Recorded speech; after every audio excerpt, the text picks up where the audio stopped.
నా school mate అండి, నా చిన్ననాటి స్నేహితురాలు. చాలా తర్వాత కలిసాము. ఫోన్ చేసింది రమ్మనంటే వాళ్ళ ఇంటికైతే వెళ్ళాను. చాలా హ్యాపీగా అనిపించిందండి. వాళ్ళ అమ్మగారు వాళ్ళు చాలా బాగా మాట్లాడారు.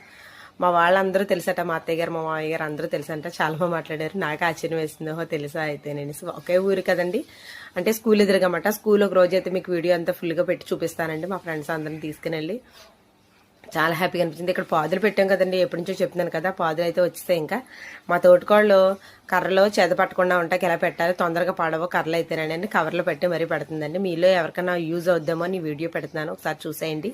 చాలా బాగా మంచి, అంటే లోపల చెద తొందరగా పెట్టేస్తూ ఉంటుంది తడికి.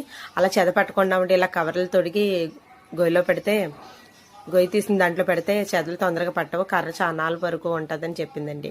తన ఐడియా అయితే నాకు చాలా బాగా నచ్చింది. మీరు కూడా ఇష్టమైతే కనుక ఫాలో అవ్వండి, చాలా బాగుంది. ఎప్పుడు గొయ్యిలు తవ్వకాయ ఏంటో చెమట్లు కారిపోతున్నాయండి. ఇంకా కష్టం అన్నమాట. నా కష్టాన్ని చూసేయండి, ఒకడు అందరు ఫ్రెండ్స్ ఎంత కష్టపడుతున్నానో. వీడియో కనుక నచ్చితే లైక్ చేయండి.